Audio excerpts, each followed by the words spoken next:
우리는 만물의 창조자시요 섭리자시며 온 인류의 아버지시여 모든 선과 미와 애와 진의 근원이 되시는 오직 하나이신 하나님을 믿으며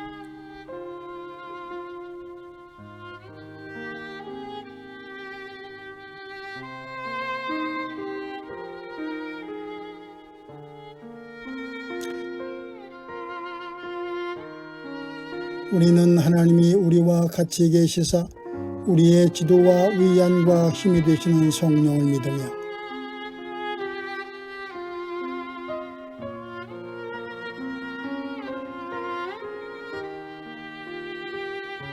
우리는 구약과 신약에 있는 하나님의 말씀이 신앙과 실행에 충분한 표준이 됨을 믿으며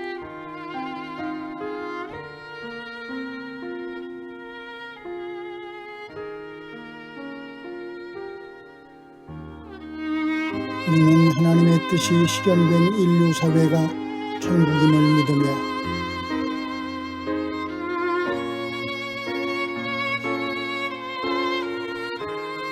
우리는 의의 최후 승리와 영생을 믿노라. 아멘.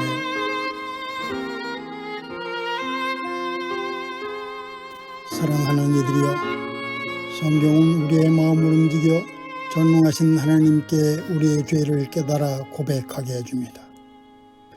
그러므로 우리 모두 겸손히 참회하며 순종하는 마음으로 하나님의 선하심과 자비하심에 힘입어 용서를 얻도록 함께 기도합시다.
사랑하는 이들이여, 지극히 자비하시고 인자하신 하나님께서는 상한 심령과 통회하는 마음으로 주께 나와 자신의 허물과 죄를 고백하는 사람을 용서하십니다. 그러므로 우리 모두 그분의 용서하시는 확증의 말씀을 듣고 함께 기뻐합시다. 남을 용서하여라. 그리하면 하나님께서도 너희를 용서하실 것이다. 아멘.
믿는 마음으로 아버지 하나님과 그의 아들 예수 그리스도와 성령께 기도드립시다.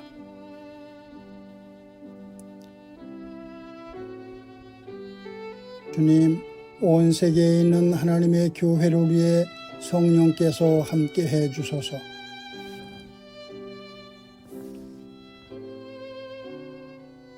교회들로 하여금 교회되게 하시고 예수 그리스도 안에서 하나가 되게 하소서.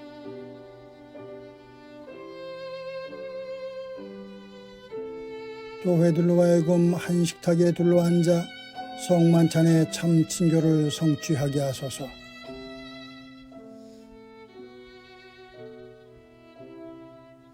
평화의 교회가 말씀을 믿고 기도하는 경건신앙, 섬김과 나눔을 생활 속에서 실천하는 생활신앙, 환경을 살리는 녹색신앙을 견고히 지키게 하소서.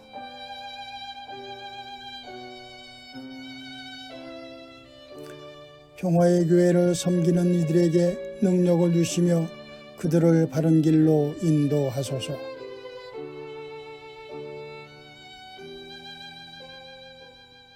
평화 만들기와 서로 살림 농도생활협동조합, 궁덕궁 어린이집과 몽당연필 어린이 도서관을 통해서 당신의 영광을 드러내소서.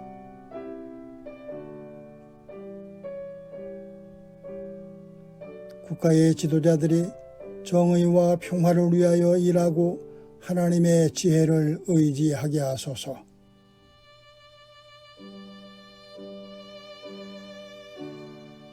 질병과 장애, 가난과 억압, 폭력으로 고통당하는 이들을 고치시고 의로하소서.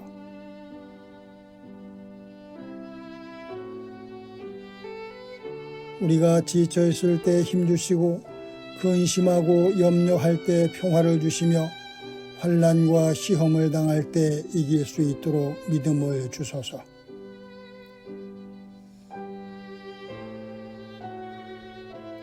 신자의 길은 주님이 생각하는 대로 생각하고 말씀하신 대로 말하고 행하시는 대로 행하는 것이니 우리가 죽는 날까지 그 길을 걷게 하소서.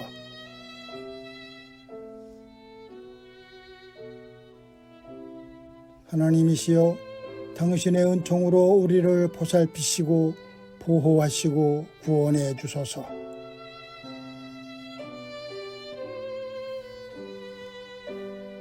오 주여, 주님의 자비를 믿으며 우리가 기도한 모든 이들을 주님의 손에 위탁하며 우리 주 예수 그리스도의 이름으로 기도합니다.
주님의 평화가 여러분과 함께 하시길 빕니다. 사랑하는 여러분, 사순절 두 번째 주일입니다. 오늘 우리가 읽은 말씀은 창세기에 있는 유명한 아브라함과 하나님과의 약속, 그리고 아브라함의 계명 이야기입니다. 오늘 본문에 나오는 하나님과 아브라함 사이의 약속은 세 번째 반복되고 있습니다. 아브라함은 하나님과 만날 때마다 꼭 한 가지를 또 이뤘습니다. 첫 만남에서 그는 고향과 집을 잃었습니다. 두 번째 만남에서 그는 안전을 잃었습니다. 그리고 본문의 세 번째 만남에서 그는 이름을 잃었습니다. 하지만 그는 하나님과의 만남에서 잃은 것만은 아닙니다. 그때마다 그는 하나님으로부터 무엇인가를 얻었습니다. 오늘 우리가 관심하는 것은 아브라함이 잃은 것이 아니라 얻은 것입니다. 하지만 여기서 우리는 먼저 기억해야 할 것이 있습니다. 하나님과의 만남에서 감당해야 할 희생을 인정하지 않으면 우리는 하나님의 부르심의 의미를 잘못 이해할 수 있기 때문입니다. 그런 점에서 우리는 하나님께서 아브라함과 하신 약속은 희생을 통해 얻을 수 있는 약속이라는 사실을 기억해야 합니다. 아브라함은 명확한 지시 없이 오직 신뢰에만 의지해서 고향을 떠나도록 부름받았습니다. 그는 적들에게 둘러싸여 있음에도 불구하고 편히 쉴 수 있는 안전한 집과 터잡을 땅이 있다고 믿도록 부름을 받았습니다. 그리고 본문에서 그는 옛 이름을 버리고 새로운 이름으로 살 것을 요구받고 있습니다. 새로운 정체성을 가지고 그 정체성에 맞게 살라는 것입니다. 사순절에 우리도 마찬가지입니다. 사순절은 우리에게 마음을 찢거나 무엇인가를 포기할 것을 요구합니다. 전통적으로 교회는 사순 시기에 탐욕을 버리고 예수의 고난과 죽음을 묵상할 것을 가르쳐 왔습니다. 사순 시기는 우리가 그리스도의 순환에 동참하고 참회하고 속죄하는 시기입니다. 그래서 사순 시기의 신자들은 참회와 희생을 결심하고 금욕과 주님의 손안에 동참하기 위한 자선과 희생을 실천합니다. 그래서 교회는 제2 수요일과 사순 시기의 금요일에 14살 이상의 신자가 고기 먹는 것을 금지했습니다. 또 제2의 수요일과 성금요일에는 18살부터 60살까지의 신자들의 금식을 명했습니다. 예수의 고난의 마음을 찢고 탐욕을 버린다는 다짐의 표시입니다. 사순 시기에 우리도 마음을 찢으며 예수의 고난에 동참해야 합니다. 탐욕을 버리고 인내를 훈련해야 한다는 말입니다. 사순 시기 본문이 주는 또 다른 교훈은 희망은 오랜 기다림 끝에 주어지는 선물이라는 것입니다. 본문의 이야기는 하나님이 하신 약속이 성취되기까지 수년 또는 수십 년이 걸릴 수 있다는 사실을 가르쳐줍니다. 창세기 12장 4절은 아브라함이 하란을 떠날 때 나이는 75이었다고 전합니다. 본문은 아브라함의 나이 99이 되었을 때에 주님께서 그에게 나타나셔서 말씀하셨다고 전합니다. 아브라함이 고향을 떠난 후 24년이 지났다는 말입니다. 하지만 아직도 하나님의 약속은 실현되지 않았습니다. 약속하신 아들은 없습니다. 하늘의 별과 사막의 모래만큼 많을 것이라던 자손도 물론 없습니다.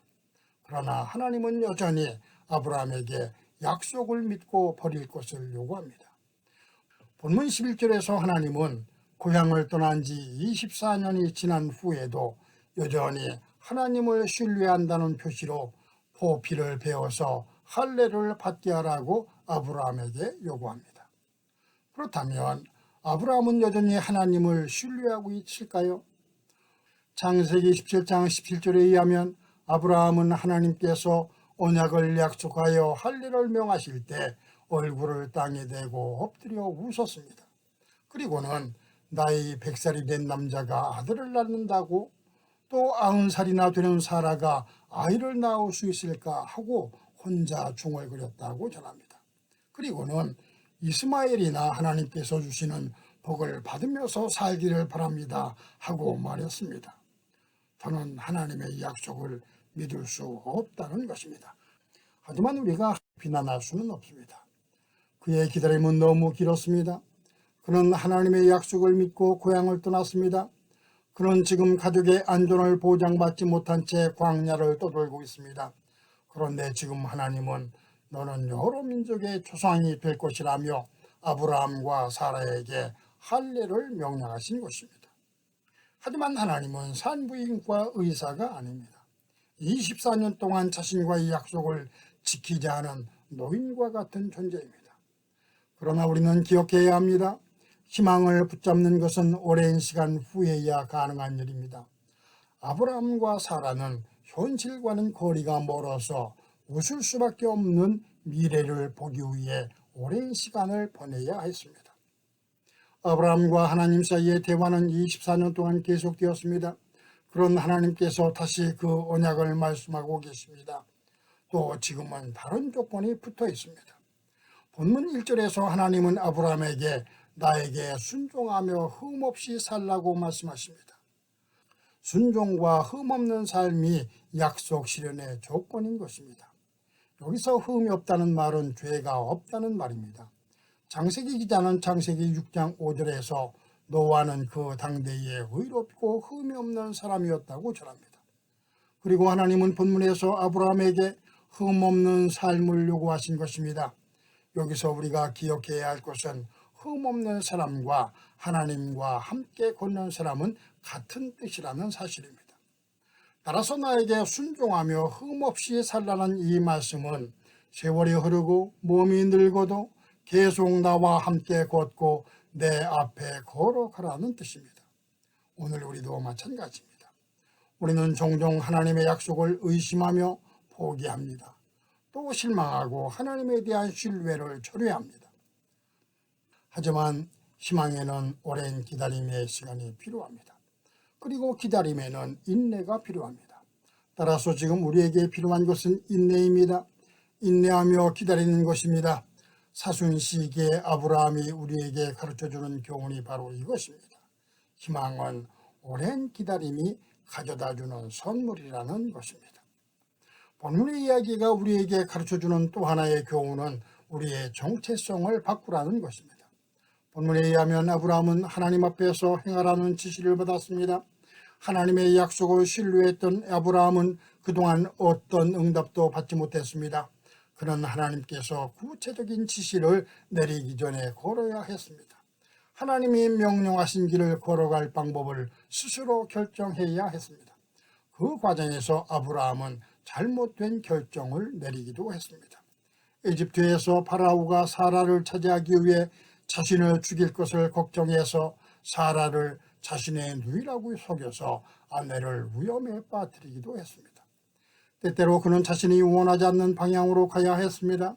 잘못된 선택으로 주변 사람들에게 상처를 주었습니다. 하지만 그는 걸었습니다. 그는 계속 찾았습니다. 그는 계속해서 하나님의 인도를 구했습니다. 그 어느 것도 그가 하나님 앞에서 걷는 것을 방해하지 못했다는 말입니다. 급기야 오늘 본문에서 그는 이름을 바꿨습니다. 이름을 바꾸었다는 말은 자신의 정체성을 바꾸었다는 말입니다. 하나님이 아브라함의 정체성을 바꾸신 것입니다. 그는 본래 고귀한 아버지인 아브라함이었습니다. 하지만 아브라함은 이름을 바꾸어 아브라함 즉 열국의 아버지가 되었습니다. 또 사라는 성서 속에 나오는 여성들과는 다른 방식으로 오늘 본문에서 소개되고 있습니다. 본래 사례는 나의 공주 또는 나의 여주인이라는 뜻입니다. 그런데 하나님은 사례를 공주를 뜻하는 사라로 바꾸라고 하셨습니다. 이렇게 해서 나의 공주이자 나의 여주인이었던 사례는 모두의 공주이자 모두의 여주인 또는 열국의 어머니인 사라가 된 것입니다. 하나님의 지시가 있을 때 아브라함과 사라는 이름을 바꾸었습니다. 삶의 방향, 자신의 정체성을 바꾼 것입니다. 새로운 존재로 새로운 삶을 시작했다는 말입니다. 전통적으로 신자는 세례를 받으면서 이름을 바꿉니다. 마치 아브라함이 아브라함으로 사례가 사라로 이름을 바꾸듯 말입니다. 이 의미 역시 마찬가지입니다. 이름을 바꾼다는 것은 이전과는 다른 새로운 존재임을 표현하는 것입니다. 정체성을 바꾸었다는 사실을 계명을 통해서 표현하는 것입니다. 사랑하는 여러분, 예수의 선한과 죽음을 묵상하는 사순시기입니다. 사순시기를 보내며 우리는 아브라함과 사라의 이야기를 주목해야 합니다. 아브라함과 사라의 이야기에서 시간의 중요성을 무시하지 말아야 합니다. 우리의 문화는 즉각적인 만족을 추구합니다. 우리는 즉시 원하는 변화를 보지 못하면 포기합니다. 하지만 하나님과 함께 여행한 지 24년이 지난 지금 아브라함과 사라는 여전히 어둠 속에서 하나님이 하신 약속의 성취를 기다리고 있습니다. 여전히 하나님의 약속을 믿고 있는 것입니다. 그들은 여전히 하나님 앞에서 한 걸음 한 걸음 걷고 있습니다. 우리의 사순절도 그래야 합니다. 오늘 창세기 본문에 등장하는 아브라함처럼 하나님이 부르시면 떠나야 합니다. 지치지 말고 기다려야 합니다. 아브라함과 사라가 이름을 바꾸어 정체성을 새롭게 했듯이 우리도 신자로서의 정체성을 분명히 해야 합니다. 그리고 인내하며 기다린 아브라함이 열국의 아버지가 되고 또 십자가의 고난을 견뎌낸 예수는 부활의 영광을 얻었습니다. 마찬가지로 지금 힘겹고 고통스러울지라도 우리는 기다리고 인내해야 합니다. 고통스러운 오늘을 견뎌내야 합니다. 그리하면 하나님께서 희망을 선물로 우리에게 주실 것입니다. 그리고 우리는 이전보다 더 빛나는 삶을 살 수 있을 것입니다. 우리의 내일은 어제보다 더 아름다울 것입니다. 그리고 행복할 것입니다. 아멘.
사랑하는 이들이여, 여러분은 늘 기도하고 말씀을 묵상하는 경건신앙을 통해 하나님의 뜻을 바르게 분별하도록 하십시오.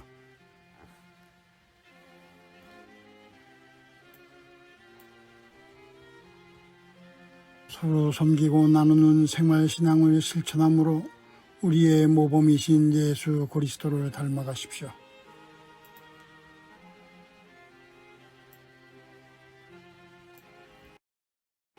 하나님이 여신 창조 질서를 보존하고 살리는 일이 여러분 스스로를 살리는 일임을 기억하여 이를 실천하십시오.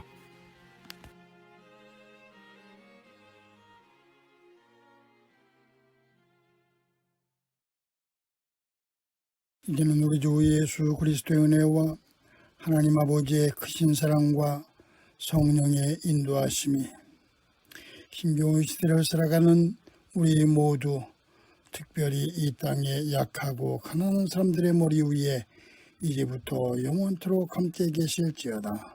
아멘.